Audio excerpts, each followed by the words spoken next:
Hi, April here. Let's talk about flat Earth. So I'm a Course in Miracles student, and A Course in Miracles continually says the world you see is not the real world, but it also goes into what is the real world. Now I know what the real world is because I live in sunny Jacksonville, Florida, and most of the time I live in the real world instead of in the working world, and I have removed myself a little bit more than other people.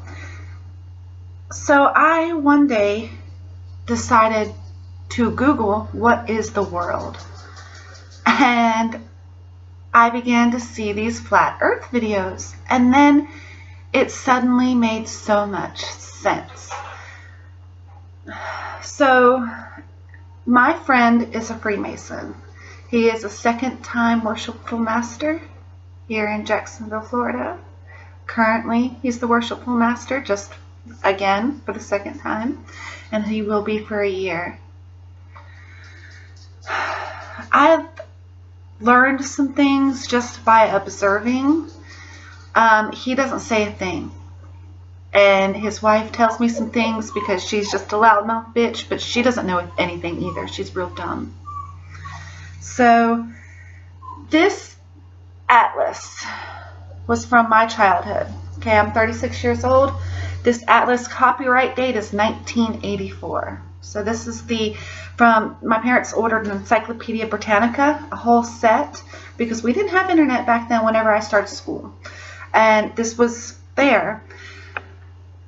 I don't know what made me decide to open it. And so I opened this book, and it's very detailed, very on point to point, all right?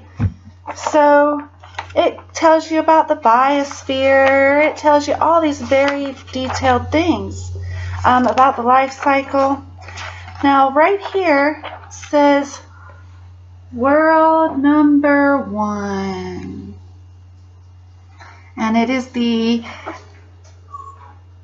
azimuthal. I do not know how to pronounce that correctly. And azimuthal equidistant projection map. Anyway, the point of this map is that the center is the north and the outer ring is the south. Now, when you have a magnet, if it's a donut-shaped magnet, a ring, the inner will be north and south. That's how the poles will be. Keeping that in consideration, okay? Now, this little gem here is the only conversation in the whole book, okay? First page of World 1, before it goes into all those strange maps where it moves the lines, the sides, I'll show you. Okay, see this map right here? Look at how they have those lines curved. That doesn't, you can't see, it's not picking it up. At the bottom here, the lines that go around the earth do not match up properly. They all squiggle. Now here, these match up perfectly with the time. Each section is an hour that the sun goes around. 1 hour. Okay? Now this is the only paragraph here. And it says, now man must begin to grapple with causes that have more than one effect. It is time for man to meditate on his heritage and to act, remembering that knowledge is a fountain of life to him who possesses it. So, that's this. All right? Now, my friend who's a Freemason, we went to dinner at his lodge, and he knows that I am aware. This was several years ago. This was before he was the worshipful master the first time, a couple years ago. In the temple upstairs, there's no windows, and there's chairs all the way around, and there's 3 thrones as far as I can remember. And the floor is black and white checkerboard, flat checkerboard. Okay, black and white, light and dark, all right? And the north was in the center. He said, notice, he said to me this, and only this, as he ever said. He said, Rocco, cut it out! He said, notice how we have it set up in the directions. And there's a throne on every side of the directions except for north. He said, there is no north. And he never said another thing about it. I did ask him about the G, and he said it was for geography, but I was certain that it really was geometry. He didn't know any better, but it is geography. We are flat. We are a discus, just like it says in ancient, and this is the Bhagavad Gita, but it says it in the Bhagavatam. Okay, Bhagavatam. And M or M, Bhagavatam. This is Bhagavad Gita. So I wanted to also tell you about the Quran. It says that there's a firmament. Let's see. I have so many post-its. So let's see. Don't you see that Allah has created the 7 heavens, one above another, and made the moon a light in their midst. Stop. And made the sun a glorious lamp. And Allah has produced you from the earth, growing gradually. So, and made the moon a light in their midst, and made the sun as a glorious lamp. But it does say it in here. I've got lots of little post-its. Don't remember which one is in there. It also says in the King James version of the Bible. Here's the Bible I had as a child. Okay? In the King James version, it says, in the beginning, God created heaven and earth, and God made the firmament, and divided the waters which were under the firmament from the waters which were above. Now the thing is that with the New International Version that I received when I was 18 years old, it says that the vault of the heavens. And he says that he put the sun there. So I also want to tell you about some of the drawings that I've been doing lately.